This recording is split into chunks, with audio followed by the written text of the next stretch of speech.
Greetings. This is Brother Eli with another episode of Bible Truth Revealed.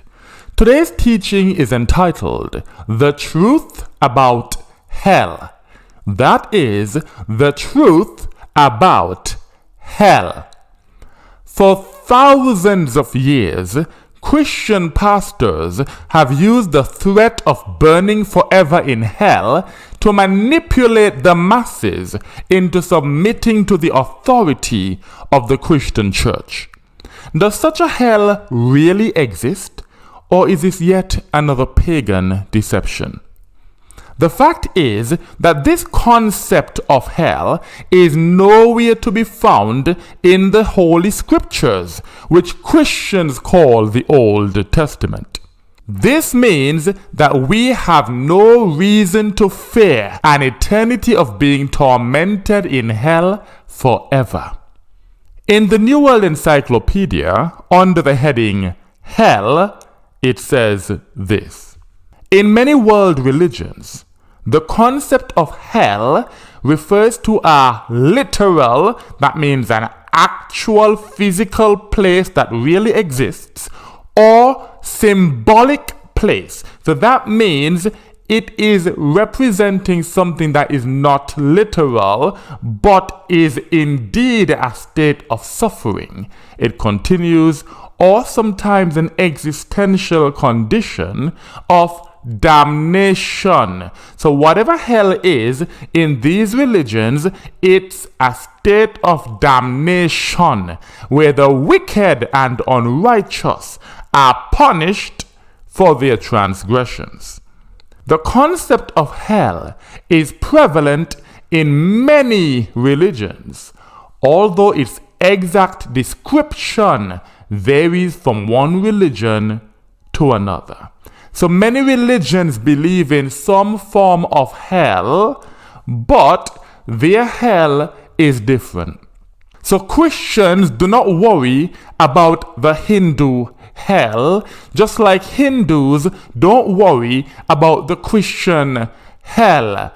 Everybody has their own form of hell, and it is used to manipulate the masses so that they could subject themselves to the authority of the particular religion. It continues, in traditional Christianity, Islam, and the popular imagination, hell is frequently depicted as a fiery pit located underground where souls are tormented by their past sins and demonic forces. So this is the hell that's presented by Christianity, by Islam, and the popular imagination, which is referring to on television, in films, in books. These things are pushed. Why? To control the masses. It's always about controlling the masses. And because people are fearful of burning in hell forever, they are easier to control. They're more likely to do what the Christian pastor says, or what the self-appointed authorities say that they need to do in order to avoid burning in hell forever.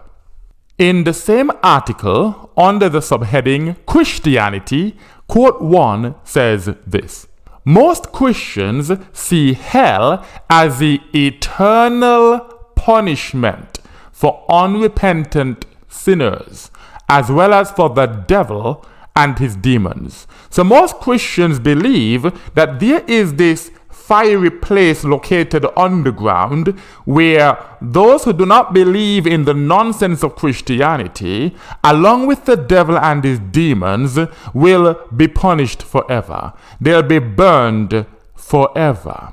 That is not to be found in the Holy Scriptures. So those of us who believe the Most High and His Word, and we reject the false religion of Christianity with their nonsensical New Testament, we have nothing to fear as regards to hell. Quote number 2 says, various interpretations of the torment of hell exist. In other words, hell can be whatever you want it to be, ranging from fiery pits of wailing sinners to lonely isolation from God's presence. When it comes to Christianity, it doesn't really matter what hell is. What matters is that the followers are afraid of going there, because it's the fear that's used to control the people. Whether they're afraid of burning forever in a fiery pit, or they're afraid of being isolated from the presence of God, it makes them easier to control. And that's the reason that the Christian concept of hell exists. Quote number 3 says, several Christian denominations reject the traditional concept of hell altogether. So not only do Christian pastors, teachers, preachers, priests pick and choose which version of hell they want to use to scare the living daylights out of their followers and to make them submit to their authority, but there are also Christian denominations that reject the concept of hell altogether. So it's completely optional. There are some groups who don't need that threat of hell in order to control their followers, because they have their own control tactics which are very effective. It continues, Seventh-day Adventists and Jehovah's Witnesses do not believe in hell, so they do not need to use the fear of hell to control their members, because they have their own ways of doing that. They teach that souls in the grave remain asleep until the final judgment, at which time the righteous will be resurrected to heaven, and the wicked will simply be annihilated. So these people are using the same Bible, but some of them believe that hell is this fiery pit where people will burn forever for not believing in the false god and idol of Christianity. There are others who believe that hell is separation and isolation from God forever, and there are some who don't even bother to believe in hell. Now, what do the Holy Scriptures, also known as the Old Testament, teach us about hell? Like many other words, the word hell has different meanings depending on the context in which it is used in the Holy Scriptures. However, none of these meanings matches the Christian doctrine of eternal torment in a fiery pit under the earth.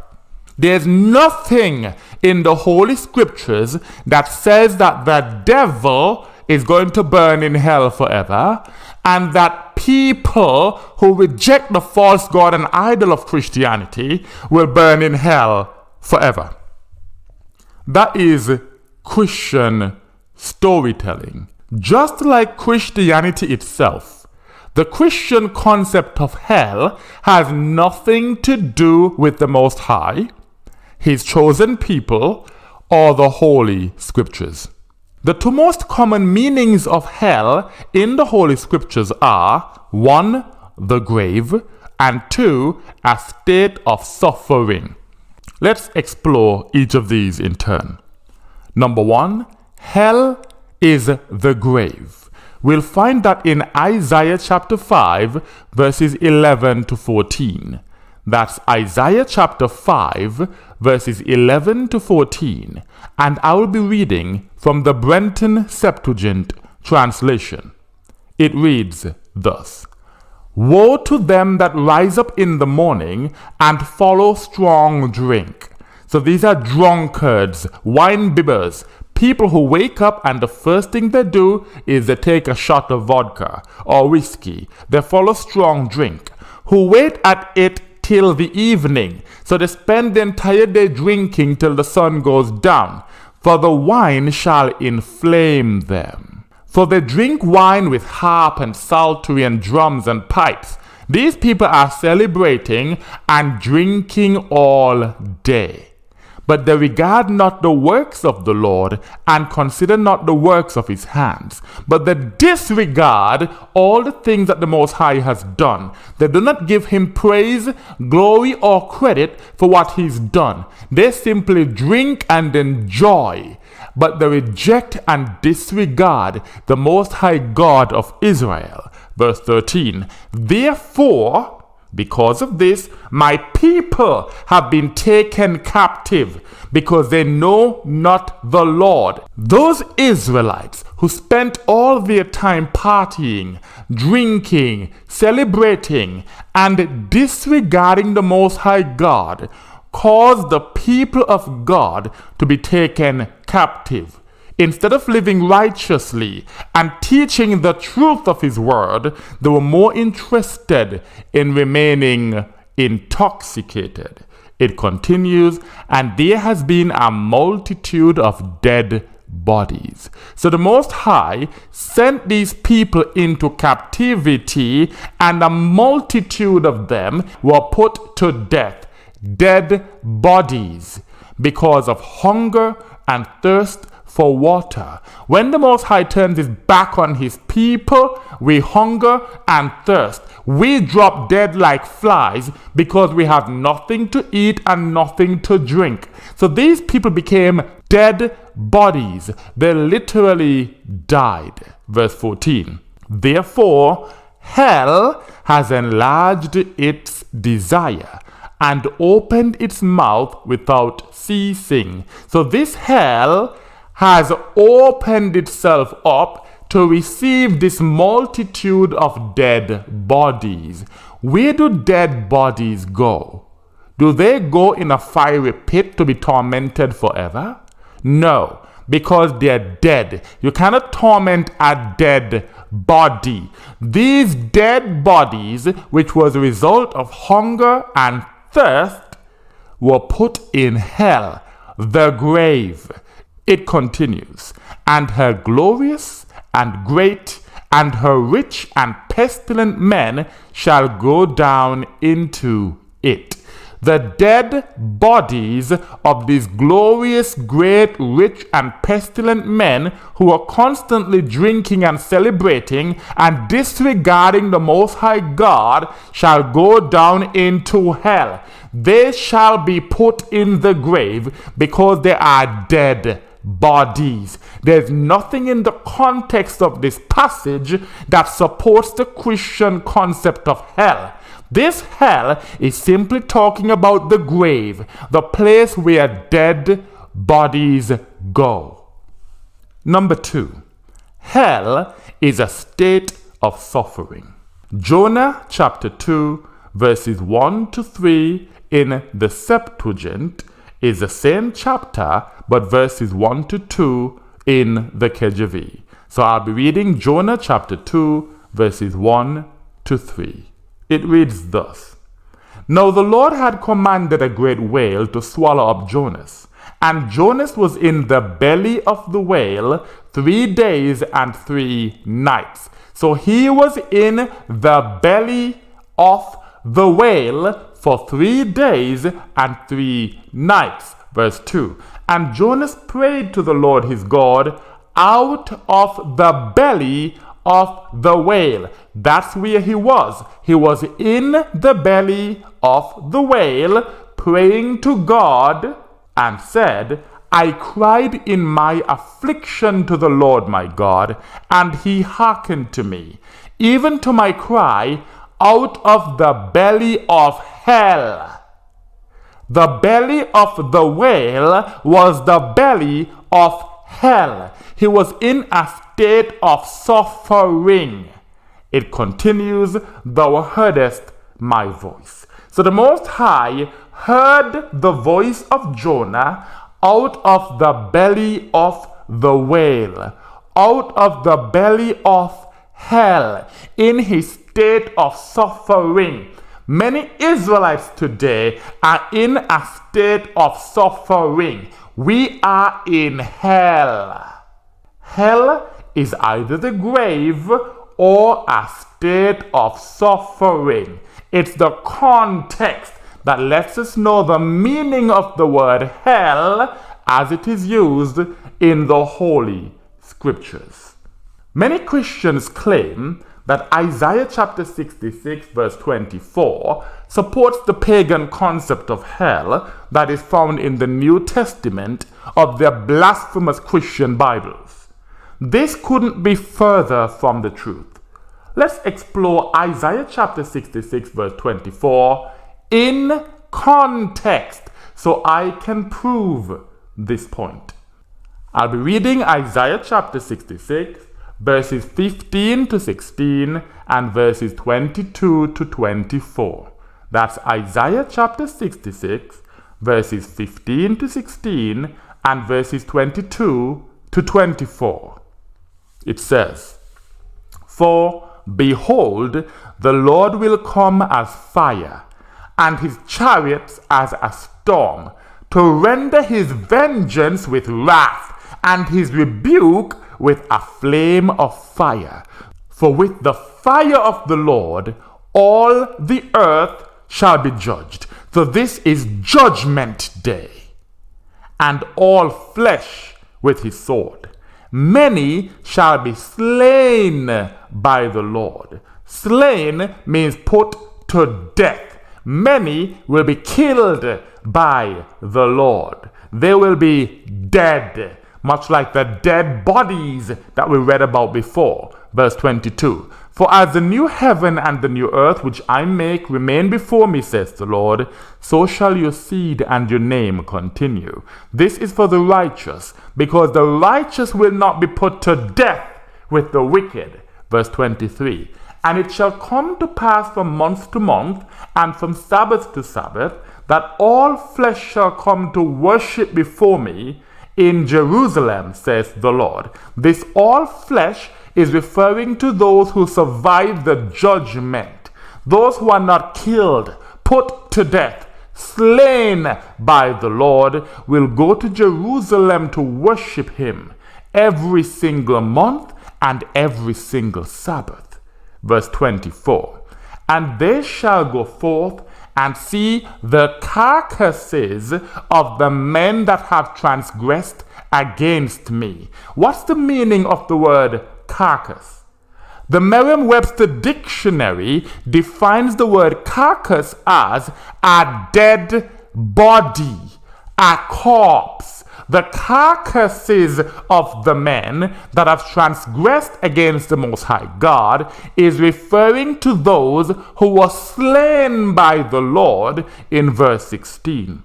These are dead bodies. It continues, "For their worm shall not die, and their fire shall not be quenched, and they shall be a spectacle to all flesh." Isaiah 66 speaks about the destruction of sinners. However, it does not match the concept of hell or eternal punishment which is taught in Christianity. The Christian hell concept requires sinners to live forever so that they can suffer for all eternity. Isaiah chapter 66 is about death, not eternal torment. Carcasses cannot be tormented. They are already dead. The slain, the dead bodies cannot be tortured the way that the Christian church says that people will be tormented forever for rejecting the false god and idol of Christianity. When the Most High comes to save his people, he will judge all the earth. That's what this chapter is about. The wicked will be put to death, and their carcasses or dead bodies will be gathered in one location. It's a pit of fire, as a spectacle, which is a show or demonstration to those who remain. This spectacle will remind us of the consequences of sin, meaning rebellion against the Most High. But Isaiah chapter 66 verse 24 does not support the pagan concept of hell that is pushed by Christians and their New Testament. Now let's examine another place in the Holy Scriptures which speaks about the destruction of the wicked to show that it does not support the pagan concept of hell that is pushed by Christianity. Malachi chapter 3 verses 19 and 21 in the Septuagint is found in Malachi chapter 4 verses 1 and 3. So I'll be reading Malachi chapter 3 verses 19 and 21 from the Septuagint, and this is Malachi chapter 4 verses 1 and 3 in the Christian KJV. It says, "For behold, a day comes burning as an oven. This is the judgment day, the day of destruction, and it shall consume them." What does the word consume mean? Does it mean that people are going to be burning forever and ever? For all eternity? Is that what consume means? The Merriam-Webster dictionary defines the word consume as to do away with completely. So when the wicked are consumed, they will be done away with completely, destroyed. They will not burn forever and ever, as the Christian concept of hell suggests. It continues, "And all the aliens and all that do wickedly shall be stubble." Stubble means they have been consumed. They have been completely done away with. They have been destroyed. And the day that is coming shall set them on fire. So yes, they will be set on fire, but not forever, saith the Lord Almighty. And there shall not be left of them root or branch. Nothing will be left of them, because they will be consumed, destroyed, done away with completely. Verse 21. "And ye shall trample the wicked, for they shall be ashes under your feet." This is confirmation that consumed by fire really means to be burned up completely, to be destroyed. There will literally be ashes under the feet of the righteous. This does not support the Christian doctrine of burning forever and ever and ever and ever, being tormented in hell, fire. That pagan concept has nothing to do with the Most High God, His chosen people, or His holy scriptures. We have no reason to fear the Christian concept of hell or to submit to the authority of the Christian church. I'll read verse 21 again. "And ye shall trample the wicked, for they shall be ashes under your feet in the day which I appoint." That's judgment day, says the Lord Almighty. In conclusion, the Christian concept of hell is nowhere to be found in the Holy Scriptures, which Christians call the Old Testament. Nowadays, we can study and research these things for ourselves. So it is easy to expose the lies and deception of Christianity.